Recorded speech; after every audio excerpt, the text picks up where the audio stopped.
Welcome to S6 TV Telugu news bulletin. ముందుగా headlines.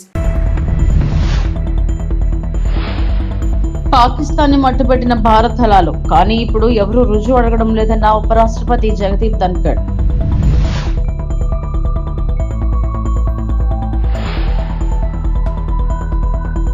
Indira సౌర గిరిజల వికాసం, రైతులకు ఉచితంగా సోలార్ పంప్ సెట్లు, సీఎం రేవంత్ రెడ్డి.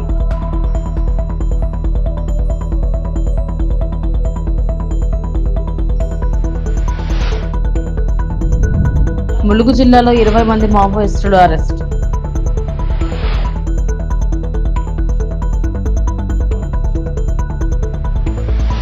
భారత దళాలు పాకిస్తాన్లోని జైషే లష్కరే తోయిబా స్థావరాలను లక్ష్యంగా చేసుకుని వారిని మట్టుబెట్టాయి. కానీ ఇప్పుడు ఎవరూ రుజువు అడగడం లేదు అని ఉపరాష్ట్రపతి జగదీప్ ధన్కర్ పేర్కొన్నారు. Fight against terrorism. A new benchmark has been set. Indian armed forces targeted Jaish-e-Mohammed at Bahawalpur, deep inside Pakistan territory, beyond international border, headquarters of Jaish-e-Mohammed.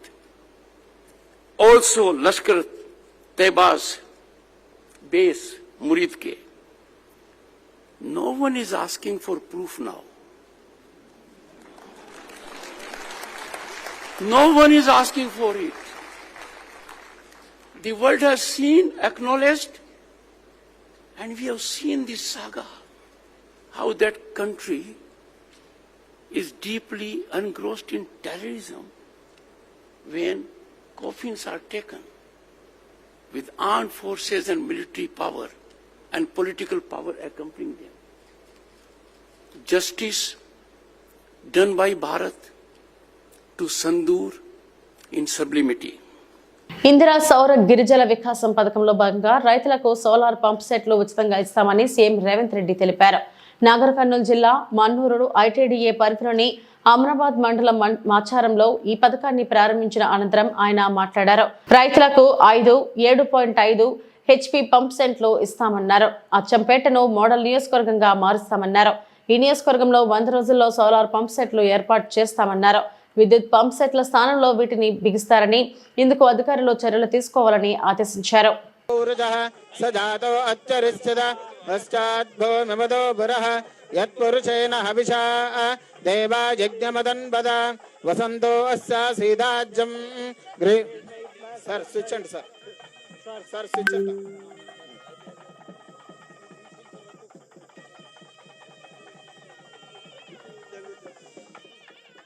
ఏం జరిగిందో కూడా చెప్పొచ్చు.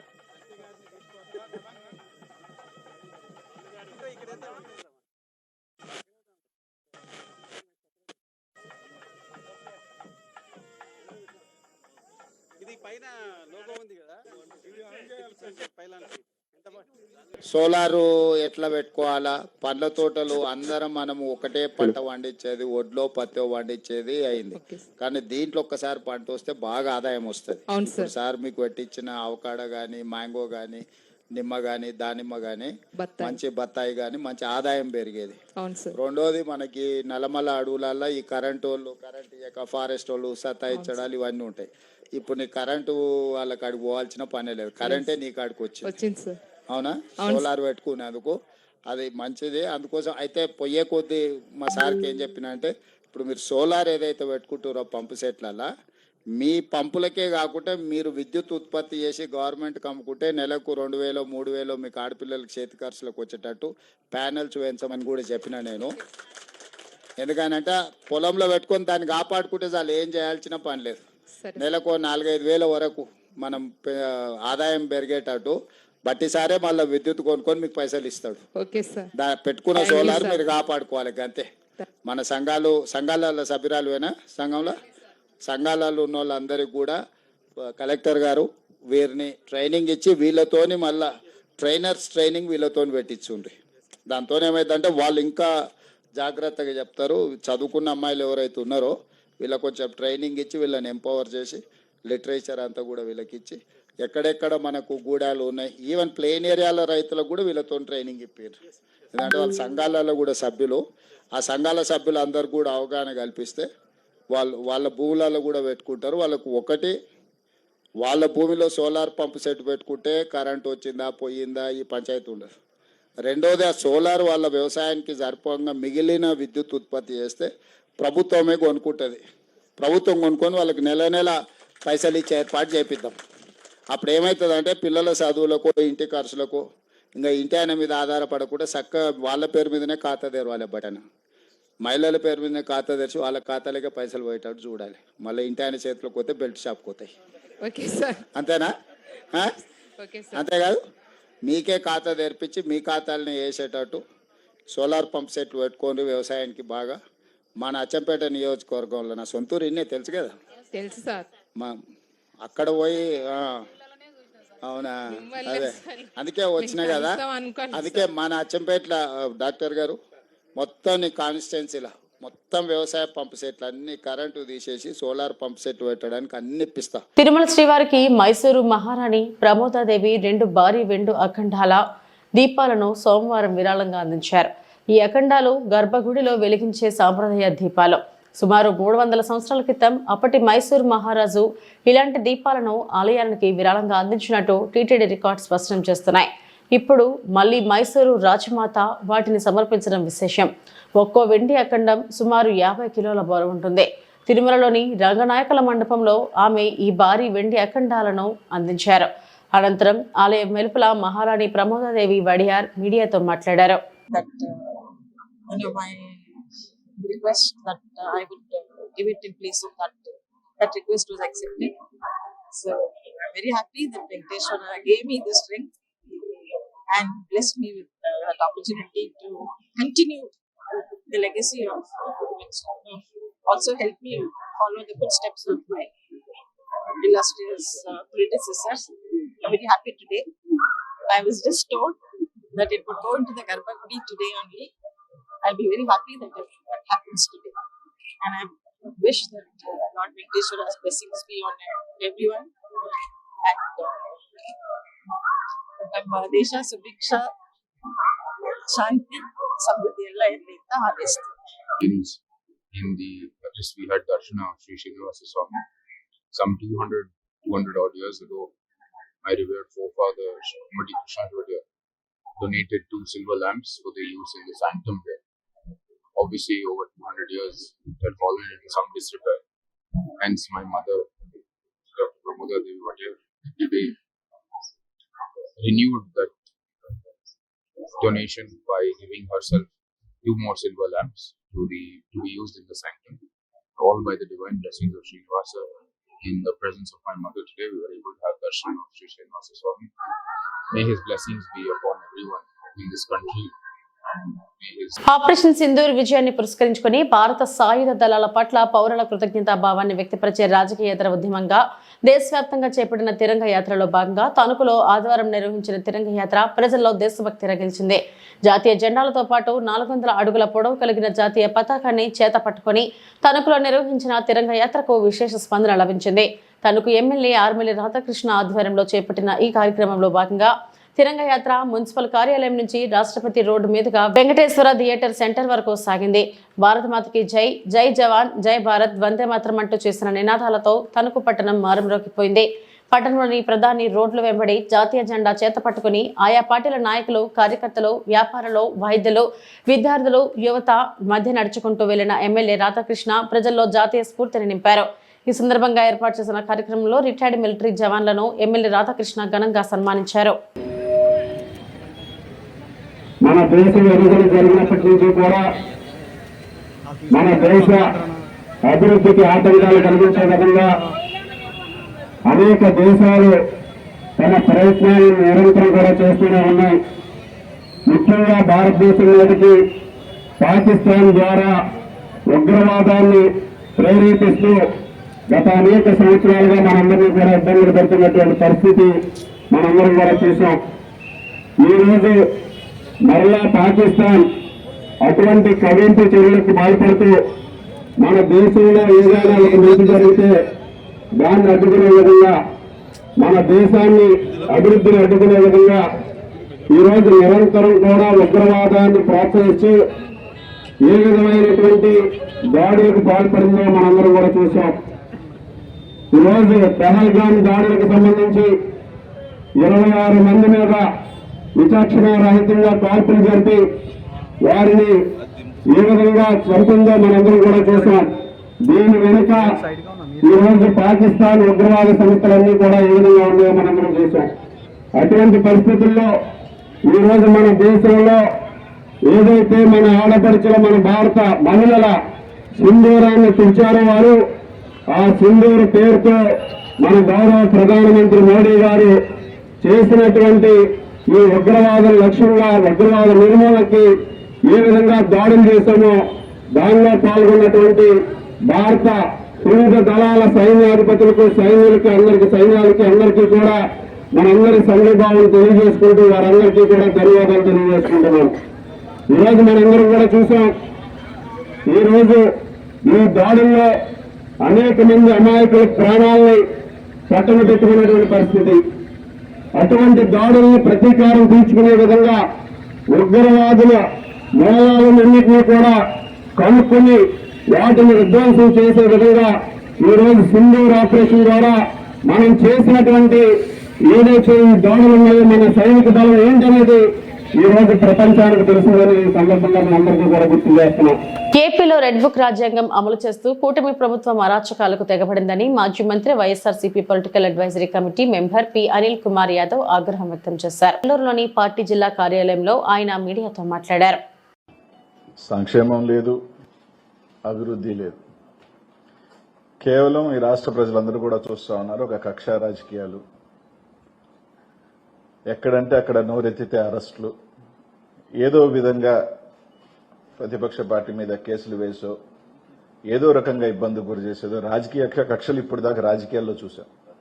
కానీ మొట్టమొదటిసారి అధికారులను కూడా ఒక డీజీ ర్యాంక్ అధికారి, పోలీస్ అధికారి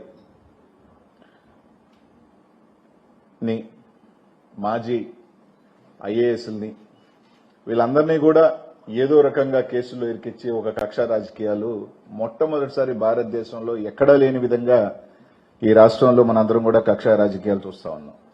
ఈరోజు పోలీసులు కానీ ఒక డీజీ ర్యాంక్ అధికారులు ఎవరైనా విచారణ చేపట్టాలన్నా కూడా రేపు ఇంకో ప్రభుత్వం వస్తే ఈ విధంగా కేసులు పెట్టచ్చు, ఈ విధంగా అధికారులు మనం భయభ్రాంతులు చేయొచ్చు, ఈ విధంగా అధికారులు మనం ఇది చేయొచ్చు అనే విధంగా హరాస్ చేయటం, ఐపీఎస్ ఐఏఎస్లు అనే తేడా లేకుండా ఈరోజు ఈ రాష్ట్రంలో మనందరం కూడా చూస్తా ఉన్నాం. ప్రజలందరూ కూడా ఖచ్చితంగా కూడా ఏ విధంగా ఈరోజు రాజకీయ నాయకులకు పరిమితమైన ఏ రోజు అధికారుల దాకా కూడా ఈరోజు వేధింపులు, కక్ష రాజకీయాలు జరుగుతున్నాయనేది కూడా ఈ రాష్ట్రంలో అన్ని కూడా మనందరం కూడా చూస్తా ఉన్నాం. ఎక్కడా కూడా అన్ని బేస్లెస్ అలిగేషన్స్ వేసి ఏది కూడా ఒక ప్రాపర్ అలిగేషన్ లేకుండా, ఎక్కడా కూడా ఒక ప్రాపర్ అథెంటికేటెడ్ ఎవిడెన్స్ అన్ని లేకుండా ఈరోజు రాష్ట్రంలో అందరూ కూడా చూస్తా ఉన్నాం. ప్రజలందరూ కూడా ఈరోజు ఇప్పటికే ఎందుకు అధికారం ఇచ్చాం వీళ్ళకి, కేవలం కక్ష రాజకీయాల కోసమేనా, రెడ్ బుక్ రాజ్యాంగం కోసమా ప్రజలందరూ కూడా ఆలోచన చేస్తా ఉన్నారు. ఈరోజు ఒక పక్కేమో అక్కడేమో గతంలో ఇలా జరిగింది అలా జరిగింది అని చెప్పి కక్ష రాజకీయాలు చేస్తా ఉన్నారు. ములుగు జిల్లా వెంకటాపురం వాచేడు పోలీస్ స్టేషన్ పరిధిలోని కర్రెగుట్టల అటవీ ప్రాంతంలో 20 మంది మావోయిస్టు దళ సభ్యులను పోలీసులు అరెస్టు చేశారు. వారి నుంచి భారీగా ఆయుధాలను స్వాధీనం చేసుకున్నారు. గత కొంతకాలంగా కర్రెగుట్టలను కేంద్రంగా చేసుకుని మావోయిస్టులు చట్ట వ్యతిరేక కార్యక్రమాలకు కొనసాగిస్తుండటంతో ఇటీవల సిఆర్పీఎఫ్ కేంద్ర బలగాలు, ఛత్తీస్గఢ్ పోలీసులు భారీ స్థాయిలో కర్రెగుట్టలపై సర్చ్ ఆపరేషన్లు ప్రారంభించారు. నక్సల్స్ చిన్న గ్రూపులుగా ఏర్పడి వివిధ ప్రదేశాలకు పారిపోతున్నారనే సమాచారంతో అప్రమత్తమై వారిని పట్టుకున్నట్లు ఎస్పీ డాక్టర్ సబరీష్ తెలిపారు. In view of these ongoing operations, కర్రెగుట్టలో షెల్టర్ తీసుకుంటున్న మావోయిస్టులో పనిచేస్తున్న వేరియస్ క్యాడర్స్ చిన్న గ్రూప్గా డివైడ్ అయ్యి వేరియస్ లొకేషన్స్కి ఎస్కేప్ అవుతున్నట్టు మాకు కూడా సమాచారం అందింది. మావోయిస్టులు ఎవరు కూడా ములుగు జిల్లాలో రాకుండా చూసుకోవాలని Mulugu district police and all our officers, we have strengthened our intelligence system, surveillance system, and we have taken all the necessary measures to prevent them from entering into Mulugu district. So దాంట్లో భాగంగానే నిన్న మధ్యాహ్నం 16th రోజు Venkatapuram పిఎస్లో Palem project దగ్గర vehicle checking చేస్తుండగా 6 CPM Maoist క్యాడర్ని పట్టుకోవడం జరిగింది. అదేవిధంగా ఈరోజు 17th రోజు మార్నింగ్ అవర్స్లో మురుమురు ఫారెస్ట్ ఏరియాలో వాజేడు పిఎస్ లిమిట్స్లో ఇంకా 7 సిపిఐ మావోయిస్ట్ క్యాడర్స్ని పట్టుకోవడం జరిగింది. రాష్ట్ర ప్రభుత్వం ప్రతిష్టాత్మకంగా భావిస్తున్న రేషన్ పంపిణీ పథకం అమలులో తీవ్ర జాప్యం జరుగుతుంది. మే నెల ప్రారంభమై 19 రోజులు గడుస్తున్న ఎమిగ్నూరు పట్టణంలోని లక్ష్మీపేట ప్రజలకు ఇంతవరకు రేషన్ బియ్యం అందలేదు. దీంతో నిరుపేదలు తీవ్ర ఇబ్బందులు ఎదుర్కొంటున్నారు. రోజువారీ కూలి పనులు చేసుకుని జీవించే కుటుంబాలు రేషన్ బియ్యం కోసం ఎదురు చూస్తున్నారు. ప్రభుత్వం సకాలంలో రేషన్ పంపిణీ చేయకపోవడంతో వారు ఆహారం కోసం తీవ్ర ఇబ్బందులు పడుతున్నారు. పని దొరికిన రోజు తింటాం, లేదంటే పస్తులుండాల్సిందే. రేషన్ బియ్యం వస్తే కాస్తంత ఆసరాగా ఉంటుందని ఎదురు చూస్తున్నాం. కానీ 19 రోజులు గడిచినా ఇంతవరకు రాలేదని మహిళలు ఆవేదన వ్యక్తం చేశారు. ఈ జాప్యంపై ప్రజలు తీవ్ర ఆగ్రహం వ్యక్తం చేస్తున్నారు. మా బియ్యం మాకు కావాలా, మాకు 19 తారీఖు అయ్యా, మాకు బియ్యమే రాలేదు, ఎదురు చూసుకుంటూ ఉండము. మనం తినేది ఒకటనే, మేము ఏం తినాలి, ఇంతవరకైనా ఇంకా బియ్యం రాలేదు, ఎదురు చూస్తుండము, ఇంకా రాలేదు. మేము పనికి పోయే వాళ్ళ పనికి పోకుండా ఎదురు చూసుకుంటూ ఉండము. మరి సార్ బియ్యం వచ్చేటట్టు చేయండి మాకు. ఇది ఇంతలేని బియ్యమే వచ్చి లేవు, 19 తారీఖు ఆయా. సార్ మా బీమా రావడం లేదు. 5వ వార్డు 19 తారీఖు ఇంతవరకు రాలేదు. ఎదురు చూస్తున్నాము. మాకు బియ్యం కొరకు మీరు పంపించండి చేసుకోగలుగుతున్నాము. ఎంఆర్ఓ సార్కి నమస్కారం, మాకు బియ్యం పంపించండి త్వరగా అని చెప్తున్నాము. మాకు ఈ నెల బియ్యము మా లైన్కి అందలేదు. ఈ రోజుకి 19వ తారీఖు కావస్తుంది. అయినా మాకు ఇంతవరకు మా లైన్కి బియ్యం ఆటో రాలేదు. మేము ఈరోజు రేపని చూస్తున్నాం, కానీ మాకు బియ్యం అందడం లేదు. కాబట్టి మాకు బియ్యం అందేలాగా చేయాలి. మా బియ్యం మాకు కావాలి. కాబట్టి మా ఏరియా వాళ్ళందరూ మేము వేడుకుంటున్నాం. అంబేద్కర్ కోనసీమ జిల్లాలోని పురాతనమైన పుణ్యక్షేత్రం స్వయంభూ శ్రీ విఘ్నేశ్వర స్వామివారి దేవస్థానం నిరంతరం భక్తులతో కిటకిటలాడుతూ ఉంటుంది. స్వామివారికి ప్రతిరోజు తెల్లవారుజాము నుండి నిత్య కైంకర్యాలు, అమృతాభిషేకం, ప్రత్యేక పూలతో పూలలంకరణ నిర్వహిస్తారు. ఒక్క నారికేళం సమర్పించినంతనే కోరిన కోరికలు తీర్చే స్వామి అయినవెల్లి శ్రీ విఘ్నేశ్వర స్వామి. సకల దేవతా గణములకు అధిపతి, విఘ్నాలను తొలగించే విఘ్నాధిపతి. అభిషేకాలు జరిపించుకొని నిర్విఘ్నాన్ని పొందుతారు. నిత్యం లక్ష్మీ గణపతి హోమం ఇక్కడ నిర్వహిస్తారు. చదువుల పండుగ ప్రతి సంవత్సరం విద్యార్థులకు 1,00,000 కలముల వితరణ ఉచితంగా నిర్వహించి ప్రసాదంగా అందజేస్తారు. అన్నప్రసాద, అక్షరాభ్యాసం, అన్నదాన కార్యక్రమాలను నిత్యం నిర్వహిస్తారు. అంతటి ప్రాచుర్యం కలిగిన శ్రీ విఘ్నేశ్వర స్వామి వారి ఆలయానికి కొత్తపేట వాస్తవ్యులు, పూర్వం ఆంధ్రప్రదేశ్ రాష్ట్ర తొలినాళ్లలో కొత్తపేట నియోజకవర్గం శాసనసభ్యులు మంతెన సుబ్బరాజు, వంశవారసులు వెంకట కృష్ణరాజు, దుర్గావతి దంపతులు, వారి కుమారులు వెంకట సూర్య సుబ్బరాజు, శ్వేత దంపతులు శ్రీ విఘ్నేశ్వర స్వామి వారికి 30 లక్షల రూపాయల విలువ కలిగిన 369 గ్రాముల సటారి సమర్పించారు. అర్చక స్వాములు పాదుక సంప్రోక్షణ కార్యక్రమాన్ని నిర్వహించారు. కార్యనిర్వహణాధికారి సహాయ కమిషనర్ ముదునీర్ సత్యనారాయణ రాజు శేష వస్త్రములతో సత్కరించి స్వామివారి చిత్రపటాన్ని అందించారు.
ఇప్పుడు దీపారాధన ఉంటే వెలిగించండి.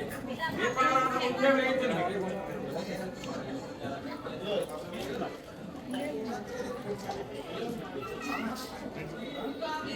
తిరుమల శ్రీ వెంకటేశ్వర స్వామి వారిని పలువురు శ్రీ ప్రముఖులు దర్శించుకున్నారు. ఉదయం విఐపి విరామ దర్శన సమయంలో నటీమణులు జయచిత్ర, ఆశురెడ్డిలు స్వామివారిని దర్శించుకుని మొక్కులు చెల్లించుకున్నారు. దర్శనం అనంతరం రంగనాయకుల మండపంలో వేద పండితులు వేదాశీర్వచనం అందించారు. ఆలయ అధికారులు పట్టవస్త్రంతో సత్కరించి శ్రీవారి తీర్థ ప్రసాదాలను అందజేశారు.